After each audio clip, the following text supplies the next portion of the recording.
मोदी जी का वो एक लाइन याद आ रही है जिसमें उन्होंने कहा था कि ये नया युग है। उन्होंने कहा था कि ये जो सरकार है ये पिछली सरकार से अलग है। उनका ये कहना था कि पिछली सरकारें फैसले लेती थी लेकिन धरातल पर उसे पूरा नहीं करती थी, लेकिन अब की जो सरकार है वो फैसले भी लेती है और उसे पूरा भी करती है। और यहीं से मैं शुरुआत करूंगी क्योंकि जिस तरह का ये पूरा फैसला लिया गया है, लद्दाख में G20 कार्यक्रम को आयोजित करने की जो का प्रस्ताव सामने आया है, इसको लेकर के खलबली जरूर मची है चीन में। और या यूं कह लीजिए कि एक चुनौती और एक चौंकाने वाला फैसला। जी कंचन जी, आपने देखा होगा कि 2014 के बाद जब से हमारी भारतीय जनता पार्टी की केंद्र में सरकार आई है और हमारे नेता प्रधानमंत्री माननीय नरेंद्र मोदी जी बने हैं, तो तब से कभी भी हमने चाइना के दबाव में नहीं आए हैं। हमने चाइना के साथ पहले बड़े प्यार से बात चर्चा करना चाहिए। अगर वो हमारी प्यार की भाषा नहीं समझे, राजनीतिक कूटनीतिक भाषा नहीं समझे, तो फिर हमने उन्हीं की भाषा में उन्हें जवाब दिया है बार बार। चाहे भले ही वो, आपने देखा होगा पेंगोंग झील में जो हमारे जवानों के साथ जिस तरह से जो हुआ, उसमें हमारे जवान भी शहीद हुए, मगर उनके जवानों को हमने ज्यादा से ज्यादा वहां पर मारा था। मगर वो बात अलग है कि चाइना हर बात को छुपाता है। उसके बाद सबसे बड़ी डिफीट उनको हमने वो दी कि जब जहां से वो हमारे ऊपर जो है ना अटैक करने की एक पूरी रणभूमि बनाया करते थे, जो अपनी एक प्लानिंग तैयार करते थे, उस पे हमारे जवानों ने जाके कब्जा किया और चाइना को एक कदम आगे नहीं बढ़ने दिया। ये हमने इसी बॉर्डर पे नहीं किया है, खाली ये लेह लद्दाख और ग्लेशियर वाले बॉर्डर पे ही नहीं है, ये हमने करके दिखाया है अरुणाचल बॉर्डर पे भी, जो तवांग से आगे पूरा चाइना बॉर्डर लगता है, वहां भी किया है हमने। तो ये हमारी रणनीति कब जाके कारगर हुई है, जब हमारी सरकार सशक्त हुई है। पहले हमारी सरकारें थी, हम ये नहीं कहेंगे कि बिल्कुल कुछ काम नहीं करती थी, मगर जिस तरह से उन्हें इच्छा शक्ति से काम करना चाहिए शायद वो नहीं करती थी। इसी वजह से चाइना हमारे अंदर इतना पहले घुस के आ गया, इतनी जमीनें कब्जा कर ली।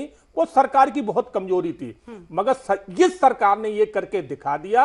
और सबसे बड़ी बात है, जो सेना को जो पावर दी गई है, सेना को जो खुला हैंड दिया गया है कि बॉर्डर पे अगर कोई हरकत होती है तो आप जवाब देने के लिए सक्षम हैं, आप खुद निर्णय ले सकते हैं। तो ये सबसे बड़ी जो है ना सेना का जो मनोबल बढ़ा है, इससे आज चाइना पीछे जा रहा है। हमारी सेना शुरू से, आज नहीं, हमारी सेना कभी कमजोर नहीं रही है। सेना शुरू से जो है ना सशक्त रही है और मनोबल बहुत आप रहा है। मगर यह है कि सेना के मनोबल को पहले इतना जो दबाया दिया जाता था कि सेना जो काम करना चाहे नहीं करना है। क्यों, मैं अपने समय की बात बता रहा हूं, जब मैं आर्मी में था और मेरी पोस्टिंग जम्मू में भी रही है, ज्यादा से ज्यादा लद्दाख में रहा हूं, ग्लेशियर में रहा हूं। तो उस टाइम अगर हमारे ऊपर कहीं बाहर से कोई अटैक होता था तो हमें जवाबी फायर करने के लिए आदेश लेना पड़ता था, और वो आदेश जाता था दिल्ली से।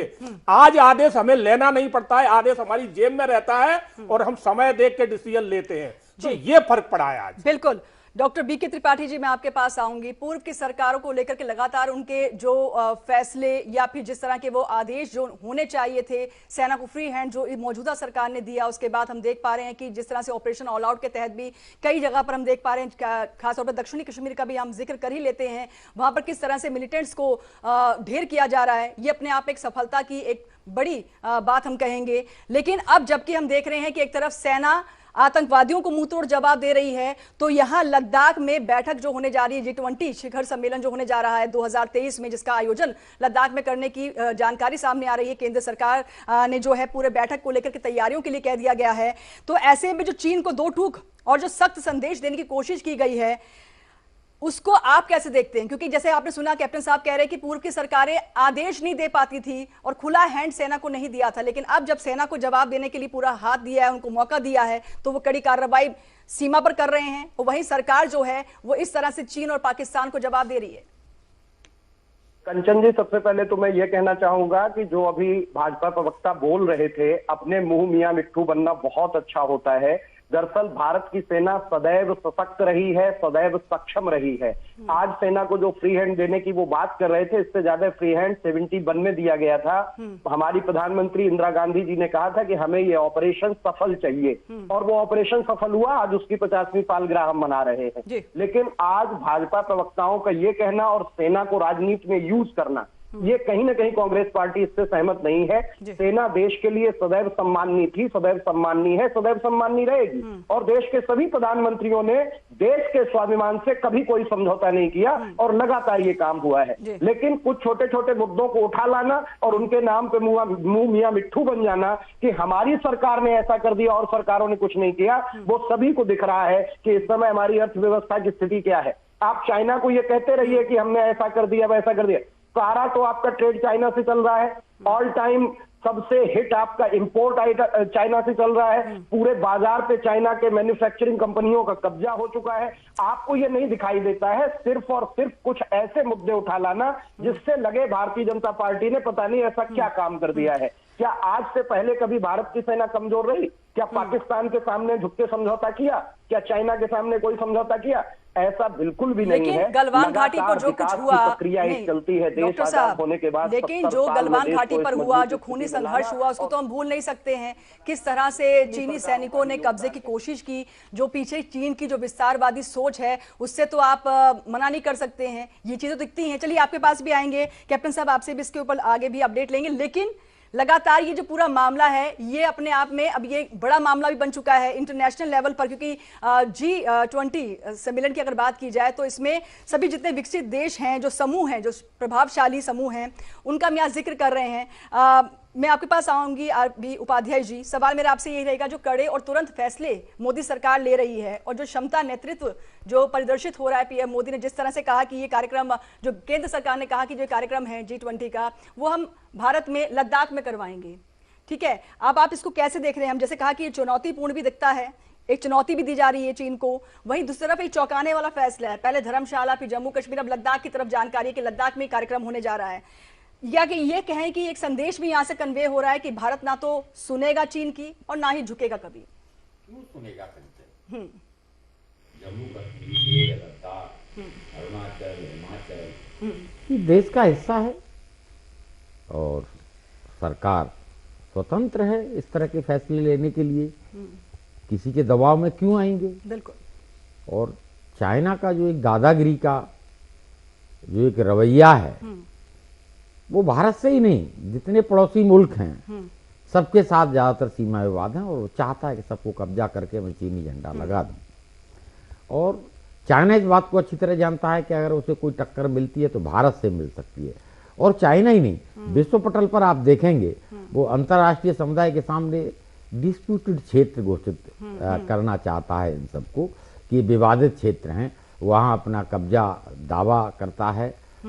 देखिए वो देश जो ऑक्युपाइड कश्मीर पाकिस्तान से लेके वहां रोड बना रहा है वो हमें नसीहत देता है, जबकि पाक ऑक्युपाइड कश्मीर भारत का अभिन्न अंग है और जम्मू कश्मीर का हिस्सा है। बिल्कुल। तो कहीं ना कहीं अंतर्राष्ट्रीय जो बिरादरी है वो भी अच्छी तरह चीन की मंशा को समझती है। इससे कोई फर्क पड़ने वाला नहीं है। भारत अपनी राष्ट्रीय संप्रभुता के लिए वचनबद्ध है और जो उसे ठीक लगेगा, कहाँ करना है ये फैसला भारत करेगा। इसका फैसला कोई चीन और पाकिस्तान नहीं करेंगे। तो भारत ने बिल्कुल दो टूक एक मैसेज दिया है कि भी आपका कोई उसमें दखलंदाजी नहीं है, ये हमारा अपना फैसला है और हम अपना फैसला चाइना से या पाकिस्तान से या दूसरे कंट्री से पूछकर नहीं करेंगे। और अभी भी देखिए, जहां आपने देखा होगा कि दुनिया भर के देश रूस पर प्रतिबंध लगा रहे थे, लेकिन भारत ने अपनी नीति स्पष्ट कर दी कि भाई नहीं, आप कुछ भी करें, हमारे संबंध हैं। हाँ, हम युद्ध के पक्षधर नहीं है, लेकिन आप कहेंगे तेल नहीं खरीदेंगे, आप कहेंगे व्यापार नहीं करेंगे, तो वो संभव नहीं है। और आप देखेंगे कि वहां से ट्रेड बढ़ा है, हम कच्चा तेल सस्ता मिल रहा है, तो हर राष्ट्र अपने राष्ट्र के लिए सोचेगा। भारत भी अपनी संप्रभुता के लिए और अपनी जनता के लिए जो बेटर हो सकता है वो फैसले लेगा। बिल्कुल। उसमें चाइना और दूसरे देश कहाँ आते हैं? बिल्कुल। तो इस बात की चर्चा पाकिस्तान में भी होती है कि देखिए, एक भारत है, एक पाकिस्तान है। भारत अपने फैसले खुद लेता है, वो चाहे वो नाटो हो, चाहे वो G20 हो, चाहे वो दूसरे समूह हो, बिल्कुल सबके साथ एक समन्वय बनाकर रखता है और अपनी पॉलिसी अपने देश के हित में और अपनी जनता के हित में तय करता है, न कि किसी के दबाव में।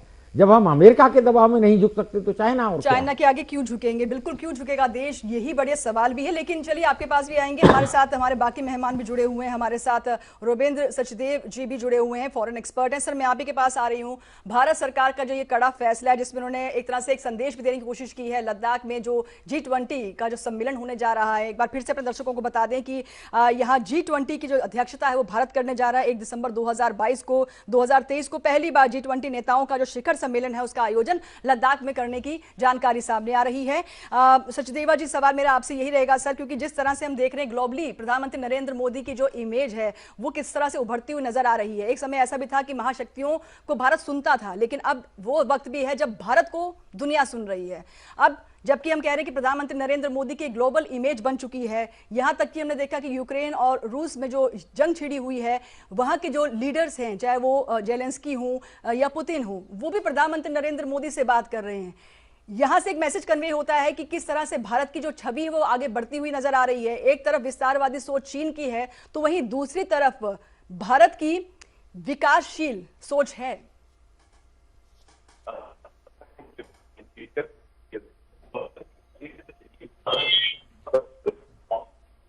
Democracy right, China communist country है, उसको अगर आप अलग रखेंगे तो भारत दुनिया की 1/6 पॉपुलेशन है और ऑब्वियसली ग्रोइंग इकोनॉमी है। आज की एज में भारत प्रोग्रेस कर रहा है, मॉडर्नाइज कर रहा है, अपने चैलेंजेस को एड्रेस कर रहा है।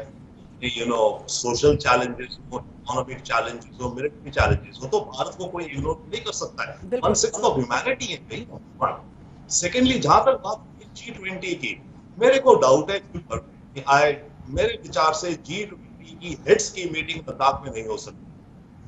देखिए, इतनी बड़ी मीटिंग के लिए कम से कम 7 या 8,000 लोग आते हैं। अभी जो बाली में हो रही है 7,000 पीपल आर कमिंग। उसके लिए कितने आपको होटल रूम्स चाहिए, कितने हॉस्पिटल्स चाहिए, इमरजेंसी हॉस्पिटल्स, कितनी सारी अरेंजमेंट चाहिए। सो मेरा I may be totally wrong, but I completely doubt कि लद्दाख या अरुणाचल प्रदेश में G20 की हेड्स की मीटिंग, मेरी पूरी बात सुनिए, हेड्स की नहीं होगी। परंतु होता क्या, जब आप G20 के प्रेसिडेंट बनते हैं तब पूरे साल भर की जो प्रक्रिया चलती है, सारी डिस्कशंस की, तो करीब 150-200 अलग अलग किस्म की मीटिंग्स होती हैं, मिनिस्टेरियल, टास्क फोर्सेस इत्यादि इत्यादि। जैसे अभी जो हो रही है फॉरेन मिनिस्टर्स की मीटिंग होने वाली है इस हफ्ते बाली में, राइट? तो ये हो सकता है कि जैसे मान लो फॉरेन मिनिस्टर्स की मीटिंग है G20 की, सारी मीटिंग्स होती है to prepare for the final meeting. Bali में जो फाइनल मीटिंग होगी, जहां पर प्राइम मिनिस्टर्स प्रेसिडेंट्स आएंगे, वो नवंबर में होगी, राइट?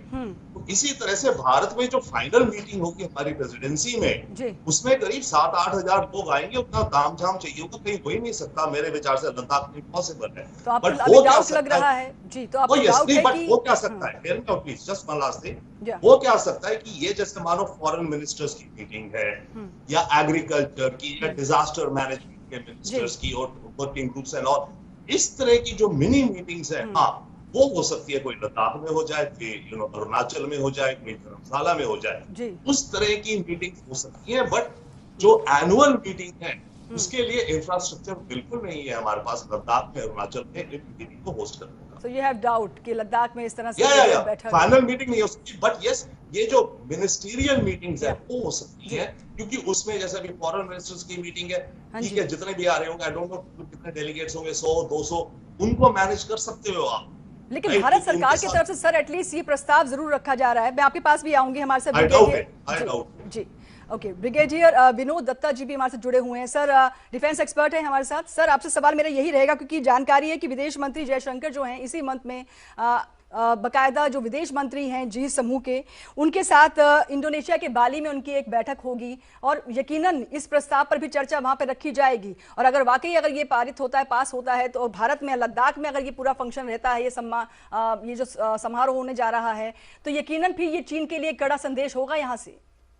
बिल्कुल, मैं इस जो स्टेटमेंट है सरकार का उसका खैर मकदम करता हूं, और ये एक जो मस्कुलर नेशनलिज्म है उसका इजहार है, क्योंकि जिस तरह से ये चीन को बिल्कुल साफ शब्दों में ये संकेत है, क्योंकि आपको याद होगा जब भी कोई हमारे कोई नेता या कोई सीनियर जो दीगर अफसर हैं वो जाते हैं अरुणाचल में, तो चीन हमेशा इसका विरोध करता है कि साहब आपने हमसे परमिशन नहीं ली, आप अरुणाचल प्रदेश साउथ तिब्बत बोलता है। तो ये बिल्कुल क्लियर संदेश है, और जो तीनों वेन्यूज चुनी गई है ये बहुत ही सोच समझ के चुनी गई है, और तीनों वेन्यूज का जो अगर मैं कहूं कि वो त्रिशूल का जो नोक है वो बिल्कुल चीन की तरफ जाता है। चाहे आप जम्मू कश्मीर को लें, चाहे आप धर्मशाला को लें, हिमाचल को लें, या लद्दाख को। लद्दाख बहुत बढ़िया वेन्यू है, और भारत ने जिस तरह से अपनी जो साख बना के रखी है, या जिस तरह से भारत ने ये विश्व को बताया है, खासकर रशिया यूक्रेन युद्ध में, जब अमेरिका ने बिल्कुल 2-2 ये कह दिया था भारत को कि अगर आपका झुकाव रशिया की तरफ रहता है तो आपको सैंक्शंस के लिए तैयार होना चाहिए। और मैं सैल्यूट करना चाहता हूं मोदी साहब को और उनकी जो काबिना है उसको, कि उन्होंने बिल्कुल ये साफ कर दिया था कि रूस हमारा पुराना दोस्त है, क्योंकि अमेरिका एक डिपेंडेबल अलाई नहीं है। तो इस तरह की जो मस्कुलर नेशनलिज्म है, भारत को उसका इजहार करना चाहिए, और ये संदेश बिल्कुल देना चाहिए कि भाई India is not a small push over. वो जमाने चले गए, वो सन 62 वाला फौज नहीं है अब, ये सन 62 वाली इंडिया है अब, क्योंकि अगली अगर सेंचुरी एशिया की है तो भारत में उसका एक बहुत बड़ा फुटप्रिंट है, और चाइना अकेला एक सुपर पावर नहीं बन सकता जब तक वो भारत को साथ लेके न चले। तो ये बिल्कुल जो G20 की जो वेन्यू डिसाइड की गई है, ये बहुत बड़ा स्टेप है, और मुझे लगता है कि भारत की जो इमेज है वो और प्रखर और बड़े ही सुदृढ़ रूप से विश्व पटल पे आएगी। बिल्कुल। कैप्टन साहब आपसे समझना चाहेंगे, क्योंकि कहा जा रहा था कि प्रस्ताव जो है वो लद्दाख को भेजा गया है और उसमें बकायदा सेंट्रल गवर्नमेंट की तरफ से बैठकों के आयोजनों को लेकर के तैयारियों के लिए कहा भी गया है। तो क्या ये वाकई, जिस तरह से अभी हम सुन रहे थे रुपेंद्र सचदेवा जी को, तो उनका कहना था कि कहीं ना कहीं अभी भी डाइसी है, हो सकता है, क्योंकि जैसे कि उन्होंने कहा कि तमाम वो चीज़ें होंगी जिनको पहले मंथन किया जाएगा इस बैठकों को लेकर के, बाकायदा डेलीगेट्स होंगे जो इस पर डिस्कशन भी करने वाले हैं। तो क्या ये हम तय माने, क्योंकि जिस तरह की जानकारी है कि लद्दाख में ये पूरा कार्यक्रम होने जा रहा है, जहां पर जी समूह के जो विकसित जो प्रभावशाली देश हैं वो इकट्ठा होने जा रहे हैं, भारत मेजबानी करेगा, तो ये तय है, ये लद्दाख ही है जगह? बिल्कुल कंचन जी, सबसे पहली बात तो ये है कि वहां पर जो ये G20 के सम्मेलन जो करना है वो चाइना को ही एक मैसेज देने के लिए करना है, और सबसे बड़ी बात है कि हमें अपनी बैली अंतरराष्ट्रीय लेवल पे दिखाना है कि चाइना किस तरह से यहाँ विवाद पैदा करता रहता है, जबकि हमारी भूमि कहां से कहां तक है, चाइना ने कितना हमारी भूमि को कैप्चर किया है।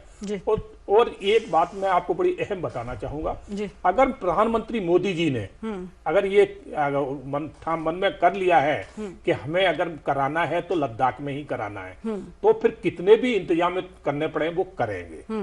तो आप ये बिल्कुल निश्चित रहें, अगर उन्होंने कह दिया कि वहां ये होगी तो होगी, फिर उसके लिए जो भी तैयारियां हैं वो पूर्ण की जाएंगी, क्योंकि हमने ऐसे बहुत से काम है कि जो माननीय प्रधानमंत्री ने जो कह दिया कि ये करना है, तो उसके लिए हमने संघर्ष किया और उसको करके दिखाया है। एक और है कर्नल साहब, ये होगी या नहीं होगी, प्रश्न ये नहीं, प्रश्न ये कि चाइना क्यों ऐतराज करेगा। हम अपने फैसले खुद लेते हैं, हम तय करेंगे, न कि चाइना तय करेगा कि आप लद्दाख में नहीं करेंगे, जम्मू में नहीं करेंगे, अरुणाचल में नहीं करेंगे, अरुणाचल आएंगे नहीं, अरुणाचल जाएंगे नहीं, वहां के लिए परमिशन लेंगे। तो ये लेकिन जैसे कि उपाध्याय जी, जैसे 2-3 वेन्यू डिसाइडेड थे, पहले कहा जा रहा था धर्मशाला में, फिर जम्मू, अब कहा जा रहा है लद्दाख में। बेशक यहाँ से एक बड़ा मैसेज कन्वे होगा, क्योंकि लद्दाख को हम भूल नहीं सकते कि लद्दाख में जिस तरह से 2020 में खासतौर पर जून के महीने में जो रात्रि में जिस तरह से खूनी संघर्ष हुआ था, और जिस तरह से चीनी सैनिकों ने घुसपैठ करने की कोशिश की थी, और स्पेशली हमने देखा था किस तरह से यहाँ पर खासतौर पर गलवान घाटी में जब चीनी सैनिक घुसे थे, तकरीबन हमारे 20 जवान जो थे वो शहीद हुए थे। यहाँ अगर लद्दाख में ही पूरा कार्यक्रम होता है, क्योंकि चीन अक्सर ये कहता है कि ये सीमा हमारी है, ये बॉर्डर हमारा है, वो क्वेश्चन क्रिएट करता है वहां पर। और अभी यही सवाल इसलिए भी खड़ा हो जाता है क्योंकि चीन की अगर हम चालाकियों को नजर डालें ना, तो अभी पिछले 2 महीने पहले कुछ मैंने इसके ऊपर डाटा कलेक्ट किया था, यहाँ पर पूर्ण पुल का भी निर्माण किया है, भारतीय सीमा के पास सड़कों का निर्माण चाइना कर रहा है, यहाँ पर बस्तियों का निर्माण यहाँ से कर रहा है, तो परमानेंट स्ट्रक्चर यहाँ बना रहा है ताकि भारत के इन सीमाओं के अंदर चीनी सैनिकों की घुसपैठ आसानी से हो पाए। बिल्कुल कंचन जी, जो माननीय प्रधानमंत्री की जो तो अगर वही प्लेस को अगर डिसाइड कर करके वहां ही कार्यक्रम किया जाता है तो एक बहुत बड़ा मैसेज है, ये ग्लोबली मैसेज होगा। देखिए डेफिनेटली कंचन, और यही कोशिश भी है, सरकार की कोशिश यही है कि भाई एक विश्व पटल पर एक मैसेज जाए विश्व बिरादरी में कि भी जो चाइना जो कर रहा है वो गलत है, और उसकी विस्तारवादी नीति की देखिए पूरा विश्व आलोचना कर रहा है, कोई भारत ही नहीं है, जितने पड़ोसी देश हैं और जितने भी वैश्विक मंच हैं सब पर ये बात क्लियर हो चुकी है कि भी इसकी जो नीतियां हैं, अब तो वो चांद पर भी कब्जा करने की कोशिश कर रहा है, चांद को भी ब्रांडिंग करने की कोशिश कर रहा है। तभी कहा जा रहा है कि अगर चीन की ये विस्तारवादी सोच है तो इस पर ये क्या वाकई केंद्र सरकार की विकासशील सोच का जो प्रहार है यहाँ पे देखने को मिल रहा है। कंचन जी, आपने देखा होगा जब जम्मू कश्मीर से धारा 370-35 से हटाई थी, तो माननीय हमारे गृह मंत्री अमित शाह जी ने इस चीज को, और माननीय प्रधानमंत्री जी ने, दोनों जने ने मंच पे आके कहा था कि हम अब घाटी में इतने विकास लाएंगे कि जो पहली की चीजें हैं वो खत्म कर देंगे। इसलिए जो है ना लद्दाख को केंद्र शासित बनाया। तो जो केंद्र शासित बनाया है तो वहां पर अब वो हर चीज होंगी जो एक दिल्ली को और आसपास में हो सकती है। तो इसीलिए वो जगह चुनी गई है कि लद्दाख में ये मीटिंग कराने से बहुत बड़ा अंतर्राष्ट्रीय लेवल पे एक मैसेज जाएगा और लद्दाख का जो विकास होना चाहिए वो शुरू होगा। नहीं, कैप्टन साहब पुरानी चीजों को खत्म कर देंगे, जितने भी हाइड्रो पावर प्रोजेक्ट हैं, रोड हैं, सब खत्म करके, देखिए ये नहीं है, विकास एक निरंतर प्रक्रिया है। बिल्कुल। और चलिए मैं चाहूंगी कि मैं चाहूंगी कि यहाँ पे रविंद्र सचदेवा जी ने भी यहाँ पर ऑब्जेक्शन कहा था कि शायद एक डाउट रह सकता है कि इस प्लेस पर क्या वाकई G20 जो कार्यक्रम है होने जा रहा 2023 में वो होगा, क्योंकि उन्होंने काफी रीजंस भी बताए हैं। सर मैं आपके पास ही आ रही हूँ कि हम यहाँ पे जिक्र करेंगे, क्योंकि जो हरकतें चीन करता आ रहा है पिछले दिनों, मैंने अभी जिक्र भी किया, पुल का निर्माण हो भारतीय सीमा के पास, जहाँ पर सड़क निर्माण करना, बस्तियों का निर्माण करना, जिस तरह से कोशिश चीन करता नजर आ रहा है। और हम भूलेंगे नहीं कि लगातार एक गतिरोध बना हुआ है लद्दाख में चीन और भारत के बीच में, और इसको लेकर कई बैठकों का सिलसिला भी चल चुका है। और ना केवल हम देखें तो ये चीन की हरकत भारत के साथ ही नहीं है, कई और सीमाओं का अगर हम जिक्र करें, चाहे वो वियतनाम का जिक्र हो या हिंद प्रशांत क्षेत्र विवाद को लेकर हम लगातार देखते हैं, चाहे वो वियतनाम हो, जापान का टकराव हो, अक्सर चीन अपनी इस तरह की हरकतों से बाज नहीं आता है। और जब भारत वेन्यू डिसाइड कर रहा है तो उसमें भी अड़ंगा डालने की कोशिश चीन करता है। देखिए, चीन जो कहे हमें उससे कोई मतलब नहीं है। जो हम अपना पूछ लेंगे, हमारी सॉवरेन नेशन है और वो सवाल ही नहीं उठता कि हम किसी के कहने पे लें। मेरा पॉइंट अलग है। मेरा पॉइंट क्या है कि लद्दाख में 7,000 लोग कहां से रहेंगे? 5 स्टार होटल है, इतने रूम्स वहां पे? आप क्या एक 5 स्टार होटल मान लीजिए, बड़े से बड़ा दिल्ली में क्या 400 रूम्स का, 500 रूम्स का नहीं होता? 15 होटल्स बनाएंगे हम 5 स्टार वहां पर एक बार के लिए बना के, फिर क्या होगा उनका? कितनी टैक्सीज चाहिए होंगी आपको? अगर कितनी आपको हॉस्पिटल इमरजेंसी केयर चाहिए होगी वहां पे, कितना सपोर्ट स्टाफ चाहिए होगा, कितने बड़े कन्वेंशन सेंटर चाहिए होंगे? मैं उस हिसाब से बात कर रहा हूँ। लद्दाख मेरे को लगता है कुछ मिसकम्युनिकेशन है, बट मैं एग्री करता हूँ हो क्या सकता है, ये हो सकता है। चलिए क्वेश्चन बिल्कुल कैप्टन साहब यही सवाल रखेंगे कि क्या वाकई इस तरह से जो आयोजन की तैयारी कर रहा है भारत इस लेवल पर जिस तरह से अभी आपने सुना सचदेवा जी कह भी रहे हैं कि अगर 7,000 लोग आते हैं, किस तरह से आप मैनेज करेंगे? हॉस्पिटैलिटी किस लेवल पर रहेगी? हॉस्पिटल की फैसिलिटीज, क्योंकि अगर मान लीजिए कोई इमरजेंसी पे रहता है तो उनके लिए किस तरह से व्यवस्था, क्योंकि लद्दाख एक ऑलरेडी एक सेंसिटिव प्लेस है, वहां पर किस तरह से पूरा कार्यक्रम करेंगे फिर? बिल्कुल कंचन जी, लद्दाख में पहले से हमारे आर्मी हॉस्पिटल है और बहुत अच्छे हॉस्पिटल हैं। उसके बाद कश्मीर में है, कश्मीर भी वहाँ से बाई एयर ज़्यादा दूर नहीं है। तो ये सारी फैसिलिटी अगर वहाँ मीटिंग होगी तो उपलब्ध कराई जाएंगी। इसके अलावा भी अन्य कोई रास्ता है तो वो भी खोजा जाएगा। अगर प्रधानमंत्री ने ये विचार बनाया है कि वहाँ होगी तो ये सारी चीज़ें जो कमियां हैं, 1 साल का समय है हमारे पास और 1 साल में हम बहुत कुछ करके दिखा देते हैं। ये चीज़ें हमने पहले भी करी हैं। हमने किसी ने एक बार हमसे कहा था, कोई राम जन्मभूमि का मुद्दा चल रहा था, उस पर हमारी डिबेट में किसी ने कहा कि 24 घंटे का समय रह गया, आपकी तो वहां समिति ही नहीं बनी है। मैंने कहा 24 घंटा मेरे लिए बहुत ज्यादा होते हैं, हमारे लिए 2 घंटे बहुत हैं। और दूसरे दिन वो समिति हो गई और फाइनल भी हो गया। तो ये भारतीय जनता पार्टी की सरकार है और इसके प्रधानमंत्री माननीय नरेंद्र मोदी हैं। अगर उन्होंने सोच लिया कि ये करना है तो 1 साल का समय बहुत है। हम ये सारी फैसिलिटी उपलब्ध कराएंगे और वहां बहुत अच्छी एक मीटिंग करके दिखाएंगे। बिल्कुल बिल्कुल, ये बात जिस तरह से भी आप जिक्र कर रहे हैं और उम्मीद करते हैं कि जो ये बैठक होने जा रही है, G20 समूह की बैठक होने जा रही है 2023 में, जिसको लेकर बाकायदा केंद्र सरकार की तरफ से दावा किया जा रहा है कि लद्दाख में पूरा कार्यक्रम होगा, जिसको लेकर तैयारियां भी की जा रही हैं। हालांकि जैसे कि भी हमने आपको बताया कि देखा जाए तो विदेश मंत्री एस जयशंकर भी बाकायदा आज या कल जिस तरह की मुलाकात की जानकारी कि इंडोनेशिया बाली में उनकी एक मुलाकात होने वाली है, जिस समूह के जो विदेश मंत्री हैं उनके साथ उनकी मीटिंग होगी और वहां पर भी इस प्रस्ताव पर चर्चा होगी और देखना होगा कि क्या वहां से चीजें निकलती हैं, क्या वाकई लद्दाख में ही पूरा कार्यक्रम का आयोजन होगा। अगर ऐसा होता है तो वाकई एक बड़ा संदेश और एक बड़ा कड़ा प्रहार जो है लद्दाख की तरफ से चीन की तरफ जाता हुआ नजर आएगा।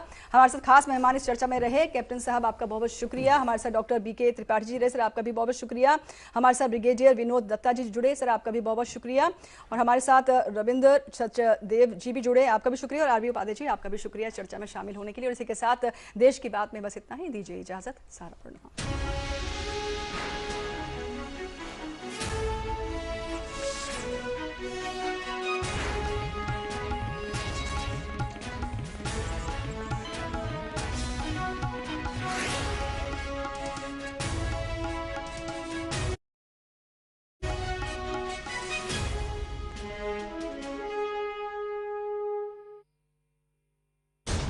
सहारा प्रणाम, मैं हूं उपेंद्र राय। हस्तक्षेप के इस स्पेशल एडिशन में आप सभी का स्वागत है। आज हमारे साथ श्री मनोज सिन्हा जी मौजूद हैं। केंद्र सरकार और राज्य सरकारें और स्थानीय प्रशासन के लोग मिलकर के इस संकट से उभरेंगे। भारतीय मीडिया का भी रोल मैं बहुत ही प्रशंसा करना चाहता हूं। हमने मोटे मोटे तौर पे 3 सिद्धांतों पे काम किया। हार नहीं माननी,